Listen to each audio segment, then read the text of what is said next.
Era junho de 2019 e uma jovem estudante universitária de 23 anos chegou em Salt Lake City, que é uma cidade dos Estados Unidos. Ela morava nessa cidade e tinha acabado de voltar do enterro da sua avó, que tinha acontecido em um outro estado dos Estados Unidos. E assim que ela desembarcou no aeroporto, no meio da madrugada, ela pediu um carro por aplicativo. Normal, né? Porém, quando o carro chegou, e ao invés dela ir direto para casa, né, sendo tarde, depois de ter tido uma viagem cansativa, tudo que ela passou e tal, a avó dela faleceu, ela pediu esse carro com destino a um lugar muito estranho para aquele horário, né? Madrugada. Era um parque escuro e isolado. Ela estava indo em um encontro com uma pessoa que ela tinha conhecido na internet. E depois dessa noite, ela nunca mais foi vista com vida. O que aconteceu com Mackenzie Lueck naquela noite? Quem estava esperando por ela naquele parque? Aqui é Erika Miranda, e para quem não me conhece, esse é o podcast Casos Reais. Eu trago um caso aqui novo toda quarta-feira. Então, se você ainda não é inscrito no canal, não deixe de se inscrever em qualquer plataforma que você estiver escutando ou assistindo a gente. E também vai lá no meu perfil no Instagram, @Erika com K. Mirandas, conhece no final. E por lá a gente tem a meta de bater 50 mil seguidores. Também tem na outra plataforma, no TikTok. Vou deixar aqui embaixo. E lá eu posto sempre atualizações, casos novos e tudo mais. E se você quiser ter acesso a conteúdo antes dele ir ao ar aqui, vai lá no Apoia-se, que o link está na descrição. E por lá você também consegue sugerir casos, sugestões de casos e tudo mais diretamente para mim. Tem um grupo do WhatsApp. Esse caso aqui foi muito sugerido, eu recebi muitos pedidos, principalmente no meu e-mail. Então, se você quiser mandar alguma sugestão, pode me mandar. Todas as informações estão aqui na descrição. Então, antes de a gente ir para o episódio de hoje, não deixa de postar nos seus stories se você está aqui escutando. Me marca, que eu com certeza vou repostar. Eu sempre faço isso, eu adoro ver vocês escutando o podcast. E me marcando, eu me sinto tipo... eu acho interessante porque, por exemplo, outro dia alguém me marcou, estava fazendo bicicleta, outra pessoa me marcou, estava indo trabalhar. E eu acho muito interessante porque eu vejo como vocês escutam, que horas vocês escutam, e enfim, acho interessante, curiosidade. Então agora vamos para o episódio da semana. E esse é o caso da Mackenzie Lueck.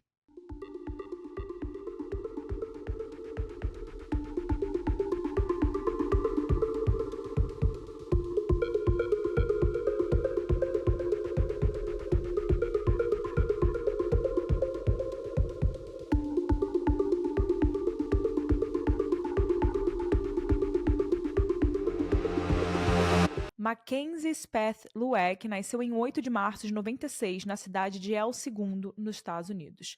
El Segundo é uma cidade pequena, relativamente, né, com apenas 16 mil habitantes, e ela fica entre o Oceano Pacífico e a cidade de Los Angeles, ou seja, ela é uma cidade que tem praia e, enfim, está ali perto também de uma grande metrópole de 4 milhões de habitantes, que, enfim, uma das cidades mais famosas dos Estados Unidos e do mundo, muito conhecida por ter Hollywood, que é onde os filmes americanos são produzidos e onde a maioria dos atores, né, atrizes, galera famosa de Hollywood mora em LA, Los Angeles, né? Bom, Mackenzie passou a infância e a adolescência inteira nessa cidade, é o segundo. Ela morava com a família e tinha 3 irmãos, um mais velho e 2 mais novos. Ela era a única garota da família. O pai dela, o Greg Lueck, trabalhava com logística e administração na área de saúde. Apesar de El Segundo ficar muito perto de uma cidade tão grande e tão conhecida como Los Angeles, essa cidade, El Segundo, tem apenas 2 escolas públicas de ensino médio. Então a Mackenzie, ou Kenzie, como os amigos chamavam ela estudou em uma dessas 2 escolas, a El Segundo High School. Lá ela fazia parte do time de natação e também jogava polo aquático. Ela parecia gostar muito desses esportes, porque, segundo os amigos dela, tinha dias que a Mackenzie passava até 6 horas dentro da água praticando. E, gente, é muito tempo, né? Treinando. E além disso, a Mackenzie também era super preocupada em várias causas, como, por exemplo, no ensino médio, ela e alguns amigos criaram um clube para ajudar na conscientização das pessoas sobre o câncer de mama. Olha que legal, né? E, enfim, além dessa causa ser muito importante, né? Como afirmou a amiga Barbie dela, a criação desse clube também dava uma valorizada ali no currículo delas para quando elas fossem passar pelo vestibular americano, entre aspas, né? Quando elas fossem entrar para uma faculdade nos Estados Unidos. Todas essas coisas contam, tá? Então, às vezes, também tudo é pensado. nos Estados Unidos, além de você ter que ter boas notas e tudo mais para entrar nas faculdades, é comum eles também levarem em conta as atividades que você faz durante a escola. Por exemplo, se você faz teatro, esporte, essas coisas contam para você conseguir uma vaga muito boa na universidade. Sempre tem essa cota, essa tipo uma cota deles, mas que eles valorizam muito atletas, por exemplo. Então esse clube que elas criaram também ajudava ali, enfim, no que elas pensavam em futuro. Nos finais de semana, a Mackenzie tinha um passeio favorito. Ela gostava de pegar a bicicleta dela e pedalar com os amigos. Ela ia até o pier de Manhattan Beach com as colegas, parava ali numa cafeteria, um Starbucks, e depois comprava ali uns cupcakes, enfim. Era o tempo dela livre que ela gostava de fazer atividade, né? A Mackenzie também sempre amou animais. Ela tinha porquinhos da Índia e um gato. Então, gente, como vocês podem notar pelas coisas que eu fui falando sobre ela, né? Ela era uma garota normal, ativa, alegre, cheia de amigos. Então, ela era uma pessoa, né? Dá pra você entender um pouquinho quem era a Mackenzie. E de acordo com a Barbie, que é aquela colega de Mackenzie, desde o ensino médio, todo mundo gostava de Mackenzie. Essa amiga afirmou que nunca conheceu alguém que não se sentisse atraído pela energia dela. Em 2014, depois de se formar no ensino médio, quando a Mackenzie tinha 18 anos, ela passou ali na faculdade e foi estudar na Universidade de Utah, que fica em outro estado dos Estados Unidos. Ou seja, a Mackenzie teve que mudar da Califórnia para esse outro estado, Utah, que fica cerca ali de 12 horas de carro de onde ela morava antes. E essa Universidade de Utah foi fundada em 1850 e ela fica na cidade de Salt Lake City e conta com 30 mil estudantes. Lá, a Mackenzie começou a estudar cinesiologia, que é uma ciência que estuda os movimentos dos corpos humanos, e ela fez um curso de pré-enfermagem. Então a gente vê que ela seguiu ali um caminho mais voltado para a área de saúde, que é igual o caminho do pai dela, que também trabalhava nessa área. Na universidade, a Mackenzie entrou para a fraternidade Alpha Chi Omega. Nos Estados Unidos é muito comum essa coisa de, né, quando você entra na faculdade, você também entra para alguma fraternidade, que é tipo um grupo, né, de estudantes que se juntam para fazer festas, morarem juntos, eles dividem casa, se tornam meio que irmãos, né? Tipo um clubinho. E aí cada fraternidade tem a sua própria história, tradições, hierarquia.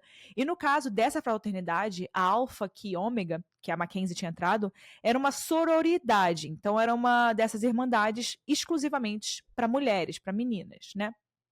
Kennedy Stoner, uma amiga de Mackenzie, que também fazia parte desse grupo, contou que a Mackenzie tinha um jeito tipo de mãe. Ela sempre cozinhava para os amigos e ficava preocupada se todo mundo estava, enfim, bem, se precisava de alguma coisa. E durante a faculdade, a Mackenzie começou a ficar envolvida ali, começou a tentar ter mais voz e expressar suas opiniões, inclusive opiniões feministas. E ela se aproximou ali de partidos políticos e tudo mais. Numa postagem, inclusive, no Facebook, a Mackenzie uma vez comemorou o aniversário do sufrágio feminino, que foi um movimento político que nos Estados Unidos aconteceu mais ou menos no final do século XIX e início do século XX e que lutava pelo direito das mulheres de votarem. Durante a faculdade, a Mackenzie começou a trabalhar em uma empresa de testes biológicos em Salt Lake City e ela planejava se formar em 2020. Ela também planejava continuar os estudos, se aprofundando em enfermagem ou em medicina. Ela estava escolhendo, né? Uma coisa que é interessante falar aqui é que a faculdade nos Estados Unidos é um pouco diferente da nossa. Não é assim, eu vou fazer medicina e você até pode fazer, mas eles têm vários, por exemplo, você começa estudando o corpo humano para depois você escolher que tipo de caminho você quer seguir. Enfim, eu estou dando só um exemplo, mas também tem vários outros. Por exemplo, tem pessoas que estudam economia, estudam, sei lá, estudam números, alguma coisa relacionada a exatas, e aí depois vão para marketing, mas com esse viés mais de exatas, de dados, por exemplo. Então, assim, é um pouco difícil de entender. Então, se você quiser pesquisar, dá uma aprofundada. Então, naquele momento ali, a gente não sabia se ela ia para o lado da enfermagem ou medicina. O que a gente sabia é que ela estava se planejando se formar em 2020. Bom, uma última informação sobre a Mackenzie é que ela cresceu numa família que seguia a Igreja de Jesus Cristo dos Santos dos Últimos Dias, que é uma religião cristã. Só que quando a Mackenzie se mudou para Salt Lake City, ela começou a não seguir as práticas da religião dela, né? Ela e as irmãs da fraternidade, da sororidade, gostavam de sair para bares e tomar drinks, algo que essa igreja não recomenda. Mas, gente, normal, né? Adolescentes, jovens, enfim. Em 2018, quando a Mackenzie tinha 22 anos, ela tinha o costume de usar diversos aplicativos de encontro. Algumas amigas dela contaram que naquela época ela usava uns aplicativos de relacionamento que ela trocava mensagens e fotos com coisas ali bem explícitas e combinava vários encontros. Então ela gostava de usar de fato esses aplicativos e ela não só usava os aplicativos normais, né, que a gente conhece, comuns, mas ela também usava ali para se conectar com sugar daddies e também sugar babies. Gente, sugar daddy, para quem não sabe, né, é um pouco polêmico, mas para quem não conhece sugar daddies, é, é um termo conhecido para tipo é, como é que se diz? O dono do barco. Como é que se diz no Brasil, gente? É o dono do barco, é que tipo, que é o cara que banca as meninas, né? Bom, Sugar Daddy são homens mais velhos, normalmente, e bem-sucedidos em termos financeiros, né? E esses homens oferecem ajuda financeira ou então presentes, experiências luxuosas em troca da companhia ou de um relacionamento mais íntimo com mulheres mais jovens, normalmente, né? E elas são chamadas de sugar babies. E ela ali, né, foi por meio de um aplicativo assim que a Mackenzie conheceu a Yola Ajayi, de 30 anos na época. Eu vou contar um pouco para vocês a história desse cara, do Ayola, né? Ele nasceu na Nigéria em 1988, mas ele se mudou para os Estados Unidos. Nos Estados Unidos, ele estudou na Universidade Estadual de Utah, mas ele foi banido do campus em 2012 por vários motivos, incluindo problemas com o visto dele e uma acusação de que Ayola supostamente teria roubado um iPad. Em 2015, ele conseguiu resolver a sua situação do visto e foi autorizado a voltar para a faculdade. Então, ele continuou a estudar ali por um tempo, ele cursava ciências da computação, mas no final das contas ele não conseguiu se formar. Além disso, ele tinha ali um status migratório que permitia ele trabalhar no país e ele trabalhava na área de tecnologia da informação naquela época. Em 10 de março de 2018, ele conheceu uma jovem em um desses aplicativos de namoro, do mesmo jeito que ele conheceu a Mackenzie, e convidou ela para casa dele.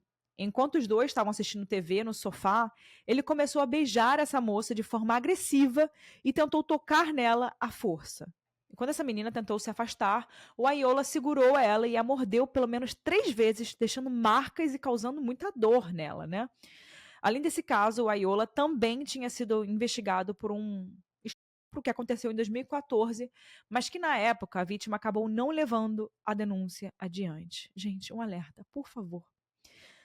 Denunciem, não deixa passar, por favor. Eu sei que às vezes pode dar medo, mas é muito importante, gente. Esse cara teria sido parado aqui. Provavelmente, né? Bom, aparentemente nenhum desses casos foi para frente na justiça, né? Até onde se sabe, ele não tinha sido condenado por esses atos e nada aconteceu. Uma outra informação sobre o Ayola é que ele já tinha sido casado no passado. A ex-esposa dele, a Tenisha Ajayi, disse que certa vez, quando os dois ainda eram casados, o Ayola chegou a ameaçar ela, dizendo que ia contratar alguém para sequestrar e tirar a vida dela. Parece que ele era muito ciumento, porque, segundo a Tenisha, ele não queria que ela fizesse nada, nem falasse com ninguém. E com medo, ela cortou todo o contato que ela tinha com ele. Antes da gente continuar, bora beber água. Finalmente tem uma garrafa. Uma garrafa digna, né, gente? Eu sempre tô com garrafa, tipo, nada sem ser bonitinha. Dessa vez eu tô com uma garrafa bonitinha, viu? Como é que eu posso morar nos Estados Unidos e não ter uma garrafa dessa, né? Eu tava me sentindo um pouco fora, porque até agora no Brasil todo mundo tem. E de fato, ajuda a beber água, porque como ela é, tipo, rosa chamativa, eu vejo, eu lembro de beber água. Eu pauso pra fazer alguma coisa, eu bebo água. Eu gosto. Tenisha também falou que, apesar de eles terem sido casados, os dois nunca moraram perto, no mesmo estado. Ele morava em Utah e ela em Dallas, no Texas. É bem longe, gente. E eles nem se falavam muito. Mas apesar da distância, o Ayola enviava dinheiro para ela com alguma frequência. Dinheiro que ela usava para criar os filhos. E além disso, de acordo com a ex-esposa, ele costumava ficar agressivo quando não conseguia o que ele queria. Mesmo sabendo disso, Tenisha não acreditava que ele era capaz de machucar ninguém. Bom, as coisas vão ficando cada vez mais esquisitas, né? Um empreiteiro afirmou que em abril de 2019, o Ayola pediu para ele construir um cômodo secreto embaixo da varanda da casa dele. O espaço seria a prova de som, teria ganchos na parede e uma fechadura que só abriria com digital. E quando o empreiteiro, né, o cara da obra, perguntou para ele o que ele ia fazer com esse cômodo, o Ayola disse que queria um lugar para esconder bebidas alcoólicas da namorada. E isso seria por causa da religião dela, enfim, ele meteu alguma coisa ali de religião. E essa desculpa não convenceu e esse empreiteiro acabou recusando esse trabalho. Além disso, uma faxineira que trabalhou na casa dele relatou que a casa tinha câmeras por toda parte, principalmente no quarto principal. Então, com tudo isso que eu contei aqui, gente, sobre ele, a gente percebe que a Mackenzie conheceu um cara, no mínimo, com características muito estranhas e, claro, também perigosas, né? Bom, e aparentemente, claro, a Mackenzie não fazia ideia dessas coisas que eu citei para vocês. Isso aqui é o que a gente sabe depois de tudo que aconteceu com o caso. Então, claro que ela não tinha noção de quem era aquela pessoa. E ela foi conversando com ele pelo aplicativo, imaginando que era uma pessoa normal, né, gente? Bom, até que Mackenzie e a Yula marcaram de se encontrar em Salt Lake City, e até onde se sabe, seria a primeira vez que os dois iriam se encontrar pessoalmente. E como eu falei antes, a Mackenzie morava em Salt Lake City, em Utah, porque ela estudava na universidade lá. Mas no começo de junho de 2019, ela não estava na cidade. Ela tinha ido para Califórnia por conta do funeral da avó dela. Então, só em 17 de junho de 2019, ela voltou para Utah. E aí a Mackenzie, que na época tinha 23 anos, desembarcou no aeroporto internacional da cidade entre 1h30 e 2h da manhã. Às 2h40 da manhã, ela chamou um carro por aplicativo. O motorista chegou, colocou a mala da Mackenzie no porta-malas e foi dirigindo até o destino que ela tinha colocado no aplicativo. E o destino era o Hatch Park, que é um parque que fica a cerca de 20 quilômetros do aeroporto e que é onde a Mackenzie tinha combinado de se encontrar com um amigo, o Ayola, né? Que na época tinha 31 anos. Mackenzie e um motorista chamado Michael Canada, eles foram conversando ali durante o trajeto, né? Aquelas coisas normais quando a gente pega um aplicativo, um motorista por aplicativo. E ele contou que no começo da corrida tudo parecia normal, mas que em certo momento a conversa com Mackenzie mudou de tom. E ele se lembra de Mackenzie ter comentado com ele que ela ficar ali naquele parque de madrugada, no meio desse lugar, era bem estranho. Michael realmente achou muito estranho isso, ele nunca tinha visto nada parecido, mas ele não deu muita atenção, ele só estava ali fazendo o trabalho dele, sem se questionar muito. Bom, Mackenzie então explicou para o motorista que ela estava indo encontrar um amigo que iria buscar ela de carro ali naquele lugar. Enquanto essa conversa com o Michael estava rolando, a Mackenzie também estava trocando mensagens com o Ayula pelo celular. E a última mensagem que eles trocaram foi às 2h58 da manhã. Perto das 3 da manhã, o motorista deixou ela ali no parque e foi embora. Ela entrou em outro carro ali no parque, como ela tinha falado, e na hora o Michael não conseguiu ver quem estava no carro, mas a gente sabe que era o Ayula. Depois disso, Mackenzie nunca mais foi vista com vida. Poucos minutos depois das 3 da manhã, os dois chegaram na casa dele, ali em Salt Lake City, no bairro de Fair Park. O Ayula já tinha planejado tudo o que ele iria fazer. Antes de sair de casa para buscar a Mackenzie no parque, ele desligou as câmeras de segurança da casa para evitar ter qualquer imagem que desse ali problema para ele depois. A gente não tem detalhes se a Mackenzie desconfiou de alguma coisa ou se o Ayola tentou disfarçar ali suas intenções com ela. O que a gente sabe é que em algum momento da madrugada, depois que eles chegaram em casa, ele amarrou as mãos dela para trás com uma corda, imobilizando a Mackenzie. Então ele começou a enforcar ela com as mãos e provavelmente ela devia estar de barriga para cima naquele momento. E Mackenzie pediu para ele parar e ele não parou. Mackenzie tentou reagir, então o Ayola pegou um cinto e amarrou ele em volta do pescoço dela. Depois virou Mackenzie de bruços e com a barriga para baixo puxou o cinto, asfixiando ela. Além disso, Mackenzie também sofreu um forte golpe no lado esquerdo da cabeça em algum momento. Esse golpe abriu um buraco na cabeça dela de cerca de 5 centímetros no crânio. Essa pancada causou uma hemorragia cerebral que tirou a vida de Mackenzie. Além disso, parte do couro cabeludo também foi arrancado. Depois de assassinar Mackenzie, Ayola fez uma fogueira no quintal da casa dele, queimou o corpo da menina e depois enterrou, junto com uma série de pertences dela, no quintal da casa dele. Os outros objetos ele jogou num rio que ficava por perto, que era conhecido como Rio Jordan. No dia 20 de junho, 3 dias depois de Mackenzie desaparecer, o pai dela, o Greg Lueck, entrou em contato com a polícia da cidade. Ele estava muito preocupado porque ninguém tinha tido contato com a filha dele desde que ela tinha ido da Califórnia para Utah. No dia 24 de junho, a polícia fez um apelo para que, se alguém tivesse visto Mackenzie, falasse alguma coisa. Naquele momento, qualquer pista seria importante para talvez ajudar a Mackenzie, que nesse momento ainda era dada como desaparecida. Os policiais refizeram os últimos passos de Mackenzie, confirmando que ela tinha mesmo chegado ao aeroporto na madrugada do dia 17 de junho, e que depois ela tinha pegado ali o aplicativo, né, de carro até o parque, né? E a localização do celular de Mackenzie confirmava que ela tinha estado ali naquele parque naquela madrugada. Além disso, os investigadores descobriram que ela tinha trocado mensagens com o Ayola. A última mensagem entre os dois tinha sido enviada às 2h58 da madrugada do dia 17 de junho. Olha a Chloe aqui, que fofa. Rastreando o histórico de localização do celular de Mackenzie e de Ayola, os detetives descobriram que às 2h59 da madrugada, apenas um minuto depois dessa última troca de mensagens que eu falei, os celulares dos dois estavam no mesmo lugar, no parque, a localização, né? Ou seja, os investigadores sabiam que a Mackenzie estava indo encontrar um amigo no parque na madrugada e agora eles confirmaram que esse amigo era a Ayola.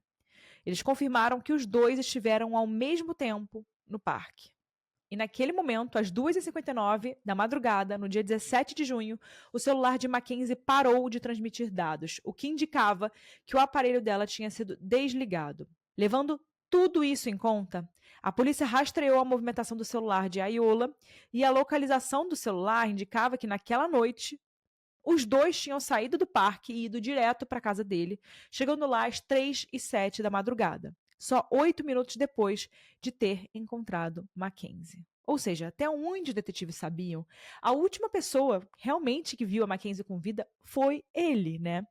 E no dia 25 de junho, sem ninguém saber, Ayola Ajayi desenterrou o corpo de Mackenzie, que ele tinha enterrado no quintal, e levou o corpo para o Logan Canyon. É tipo um desfiladeiro que fica ali em uma cadeia de montanhas da região. E nesse lugar, o Ayola enterrou Mackenzie de novo, numa cova rasa, a quase 160 quilômetros ao norte de Salt Lake City. No dia 26 de junho, a polícia foi até a casa de Ayola para fazer perguntas e buscas sobre a Mackenzie. Os detetives não acharam provas concretas para poder prender ele na hora, mas eles saíram da casa dele com várias caixas de evidências que incluíam tecido humano encontrado no quintal e pertences de Mackenzie que também foram descobertos ali no lugar, né? Então, no dia 28 de junho, Ayola foi oficialmente acusado de sequestrar e assassinar Mackenzie, além de ter profanado o cadáver dela, né? Queimando, enterrando, desenterrando e enterrando de novo. Nesse dia, 28 de junho, Ayola foi preso. Aquelas buscas que eu citei, que aconteceram 2 dias antes dele ser preso, tinham gerado várias evidências suficientes para ligar ele à morte de Mackenzie, né? Mais do que suficiente no caso. E fotos de Mackenzie foram encontradas no telefone de Ayola e o tecido humano que tinha sido encontrado foi identificado por meio de teste de DNA feito ali no laboratório como sendo tecido DNA de Mackenzie Lueck. Além disso, vizinhos relataram que no dia seguinte ao desaparecimento, ou seja, no dia 18 de junho, o Ayola tinha feito uma fogueira atrás da casa dele, causando um cheiro horrível. E um dos vizinhos, inclusive, contou que chegou a ameaçar chamar os bombeiros se ele não apagasse aquele fogo. Depois de ele ser preso, ele contou para seus advogados onde o corpo de Mackenzie estava, né, onde ele tinha sido enterrado novamente. No dia 3 de julho, os policiais localizaram numa cova rasa ali no local que ele indicou, no Logan Canyon, e acharam o corpo carbonizado de Mackenzie. Uma análise dos registros do celular de Ayola mostrou que ele estava ali no Logan Canyon no dia 25 de junho, entre as 2h30 e as 4h30. O mesmo local ali onde a Mackenzie foi enterrada, então estava tudo mais do que claro, né? E ele, inclusive, tinha falado e indicado onde estava. O julgamento pelo assassinato de Mackenzie foi marcado para o dia 12 de março de 2020, mas foi adiado para os promotores terem mais tempo para poder revisar as provas. Normalmente, se eles pedem, isso pode acontecer, né? No dia 7 de outubro de 2020, Ayola se declarou culpado de homicídio qualificado e de profanação de cadáver. Em troca dessa confissão que ele fez, os promotores retiraram algumas acusações, como, por exemplo, a de sequestro, e também garantiram que ele não seria condenado à pena de morte. O acordo judicial que ele fez incluiu também uma confissão de culpa em outro caso não relacionado ao da Mackenzie, aquele caso de agressão que eu contei mais cedo. Ou seja, o Ayola também se declarou culpado, né, de se forçar sexualmente contra uma mulher em março de 2018, que ele tinha conhecido por um aplicativo de namoro. E quando ela tentou ir embora, ele mordeu ela 3 vezes. Então isso também acabou sendo resolvido. Além disso, durante as investigações do caso da Mackenzie, os detetives encontraram pornografia infantil no computador do Ayola. Assim, ele foi acusado de mais 19 crimes, e dessa vez relacionados à exploração sexual de menores. Mas essas acusações foram retiradas no acordo ali que ele fez de confissão. No dia 23 de outubro, o juiz Vernice Trees sentenciou o Ayola à prisão perpétua sem possibilidade de liberdade condicional. Além disso, ele recebeu uma pena de 5 anos por profanação de cadáver. Atualmente, em 2025, o Ayola segue claramente preso. E, gente, as coisas que a gente vê dos pais, dos familiares, amigos de Mackenzie falando são muito tristes. Os pais de Mackenzie, o Greg, o pai dela, disse uma coisa que emociona muito, deixa a gente muito tocado, muito triste, inclusive. Ele disse, abre aspas, minha filha era uma jovem doce e incrível, com um futuro brilhante. Ela era uma pessoa bondosa, que se importava com os outros. Agora, eu nunca poderei vê-la crescer na vida. Fecha aspas. Uma prima de Mackenzie também disse o seguinte, abre aspas, isso é um pesadelo do qual não dá para acordar. Eu nunca poderei perdoar o que aconteceu com ela. Nunca perdoarei o monstro que tirou sua vida. Nos últimos 16 meses senti uma raiva que nunca havia sentido antes. Agora sei o quão real o mal pode ser nesse mundo. Fecha aspas. Gente, é um caso muito triste, muito pesado. E esse Ayola muito provavelmente é um psicopata e talvez ele se tornasse aí um serial killer se ele continuasse solto. Ele até tinha ali o modus operandi, que era de conhecer as mulheres pelos apps, né, de relacionamento, e depois atacava elas na casa dele, que era um lugar que ele provavelmente considerava seguro e que ele tinha controle. Apesar disso, a Iola pediu desculpa à família, falando que sabia que isso não ia trazer a Mackenzie de volta e que ele merecia a vida que ia ter dali para frente na prisão. Em agosto de 2018, 2 meses depois de tirar a vida de Mackenzie, Ayola publicou um livro chamado Forge Identity, que é tipo Forjando Identidade, em português, e esse livro trazia ali personagens sendo assassinados e queimados. O protagonista, Ezequiel, precisava decidir entre se tornar um criminoso ou escapar da vida de violência ao seu redor. Na época, o livro ficou disponível na Amazon para ser comprado, mas ele foi logo depois retirado. Gente, esse caso aí serve como um alerta muito importante que vocês já sabem, né? Esse caso mostra como é muito importante a gente ter cuidado com quem a gente conhece, tanto na internet, mas como em qualquer lugar, né? Porque a gente nunca sabe quem é aquela pessoa de verdade. Então, se você for encontrar alguém aí que conhecer online, avisa algum amigo, algum familiar, e se for a primeira vez que vocês estão saindo, marquem um lugar público, de dia, né? De dia movimentado. E preste atenção em qualquer red flag, que a gente chama, né? Que são aquelas sinais vermelhos, são aquele sinal estranho que a pessoa tem. Se algo parecer esquisito, confia na sua intuição, que é muito importante de confiar na nossa intuição, e vai embora. A internet facilita muita coisa na nossa vida, né? Ela é muito importante. A gente pode conhecer muitas pessoas incríveis na internet, mas a gente também pode conhecer pessoas como essa pessoa aqui que a gente trouxe hoje. Então, a internet também pode ser perigosa. Só saiba usá-la da forma correta. É muito importante isso. Então, gente, vamos agora para a parte de opinião. No final de todo episódio, eu e o Lucas, o roteirista aqui do podcast, a gente dá nossas opiniões sobre o caso. E, enfim, essa é a parte em que eu realmente comento o caso e depois o Lucas vai comentar. Gente, esse caso, ele me chocou porque eu acho que todo aquele caso que é muito parecido com a gente, que a gente se identifica de alguma forma, ou sendo por ela ser mulher, ou sendo por ela ter conhecido um cara na rede social, que muitas de nós já conhecemos alguém online e tudo mais. Mas outra coisa também que esse caso me choca é pelas, sei lá, gente, é falta de cuidado que ela teve. É, pelo que sabemos, ela realmente não tinha conhecido ele antes. Aquele era o momento que ela ia conhecer ele. E como é que você vai conhecer uma pessoa assim, gente, claro, é claro que a culpa não é dela. Não levem dessa maneira. De jeito nenhum tô levando. A culpa nunca vai ser dela. Ela simplesmente confiou numa pessoa que ela não deveria confiar, tá? Eu acho. Cara, eu não quero que isso soe dessa forma, porém, o que aprendemos com esse caso, o que aprendemos de lição com esse caso, é que, de fato nenhum, você vai conhecer uma pessoa que você nunca viu antes num lugar escuro, de madrugada, e depois vai pra casa dela. Não faça isso. E ela tá errada de ter confiado nele um pouco. Vamos ser sinceras, tá bem errada. Se ela não tivesse confiado nele, se ela tivesse no mínimo desconfiado, ela não teria acontecido isso com ela. Então, vamos ser um pouquinho mais desconfiadas. Não é pra deixar de sair com o cara que tá conhecendo na internet. Saia com o cara.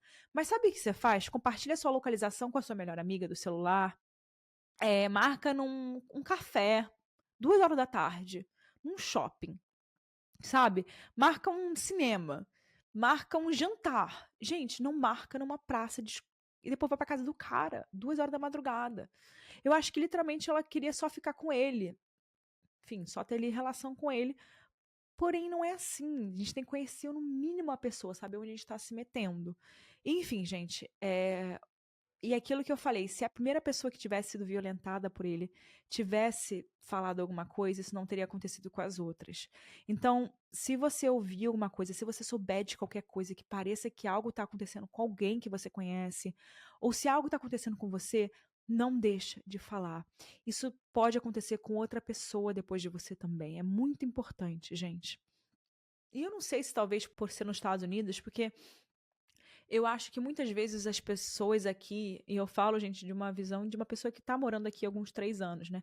Eu acho que por eu ser brasileira, eu tenho uma visão que é tipo, eu sou carioca também, né? Então, eu tenho uma visão de que eu tô sempre alerta, eu tô sempre de olho nas coisas, sabe? Eu tô sempre tipo, o que que essa pessoa aqui do meu lado, na rua, caminhando de noite, tá perto assim de mim, sabe? O que é essa pessoa aqui que eu tô vendo atrás de mim? Eu acho que eu sou muito alerta e eu até perco um pouco disso quando eu tô aqui, porque a gente se sente um pouco mais seguro, porque, enfim, claramente tem menos assaltos e tudo mais, né, gente? É, não é a síndrome de vira-lata, mas é a realidade. É, enfim, e voltando para esse assunto, eu acho que as pessoas aqui, não sei se o alerta não tá ligado como, como o meu alerta carioca tá ligado, sabe? E eu acho isso importante, né? É importante a gente estar sempre ligada. O mundo não é um lugar seguro, né? A gente tem que estar sempre pensando que o pior pode acontecer também. Não a ponto de você deixar de fazer as coisas, mas a ponto de você se proteger muito a ponto de aquilo não poder acontecer com você, né? Se protejam, meninas. Não encontre ninguém na internet que você nunca viu e vá pra casa dele no primeiro dia. Por favor, não faça isso. Vamos fazer uma mínima pesquisa. E mesmo conhecendo a pessoa já pode ser complicado, né? Mesmo conhecendo, tipo, sei lá, se a pessoa é maluca, mas a gente tem que tomar riscos para viver a vida. Mas esse risco não precisava ter sido tomado. Então, meninas, tomem muito cuidado. Felizmente, o Ayula não vai mais fazer isso com nenhuma outra menina. O jeito também que, enfim, ele deve ter torturado ela, deve ter sido horrível aquelas últimas horas de vida dela. Até o jeito que a família recebeu o corpo dela deve ter sido brutalmente duro. Assim, ele depois se mostrou arrependido, eu acho que de certa forma era para melhorar a sentença dele, era para melhorar a questão dele ali. Eu acho que ele não queria ter pena de morte na questão. Eu acho que ele era isso que ele procurava e era isso que ele conseguiu, né? E para poder melhorar a imagem dele, eu acho que ele tentando fingir que estava arrependido, ele falou aquilo que sentia muito, que isso não ia trazer ela de volta e tal, mas eu não acho que ele tenha sentido arrependido, que uma pessoa que faz aquilo com o corpo de outra e que teve aquele histórico que ele fez, eu acho que ele não sente isso, sabe? Ele não é capaz de sentir isso. Então é isso, é minha opinião. Quero saber a sua opinião. Deixa aqui nos comentários. E agora vamos escutar a do Lucas, nosso roteirista. Lucas, qual é a sua opinião sobre esse caso? Oi, Érica. Oi, gente. Aqui é o Lucas. A gente vê no Ayula algumas características, alguns pontos aí que, no mínimo, coloca a pulga atrás da nossa orelha, né? Levanta um alerta. Então, a minha opinião pessoal é que sim, é que o Ayula muito provavelmente é um psicopata e que, se ele não fosse preso, provavelmente ele ia continuar fazendo vítimas, né? Como a Érica disse, ele tinha um certo modus operandi que estava sendo construído, né? Ele já tinha feito com outras garotas, fez com a Mackenzie, né? De, por exemplo, entrar ali nos aplicativos de namoro, de encontro, atrair as vítimas para casa dele, E isso é um ponto de serial killer também, porque muitos serial killers atraem as vítimas ou sequestram elas, levam para um lugar seguro para cometer os crimes, um lugar seguro para eles, né, que eles possam controlar 100% a situação. Então a Ayula fazia isso, levava elas para casa, queria construir ali um porão meio esquisito, né? E aí ele se forçava sobre as vítimas e, no caso da Mackenzie, assassinou ela, né? É, no outro caso anterior, que a Erika comentou, que uma menina, uma garota jovem ali, também passou por uma situação parecida, mas não foi assassinada. A Mackenzie foi a primeira vítima do Ayula, né? A primeira garota que ele assassinou. Essa é a minha opinião, que ele tem esses traços de psicopatia e de que se ele não tivesse sido preso, ele é um potencial serial killer. Queria saber a opinião de vocês. Coloquem nos comentários, vamos conversar. Então é isso, pessoal. Muito obrigada para quem ficou até aqui. Se você ficou aqui até aqui agora, não deixa de compartilhar nos seus stories esse episódio e me marca. E também, gente, não deixa de comentar, dar um like aí para poder eu saber que vocês gostam do meu conteúdo e continuar produzindo. Beijo, pessoal. Vejo vocês até semana que vem. Tchau.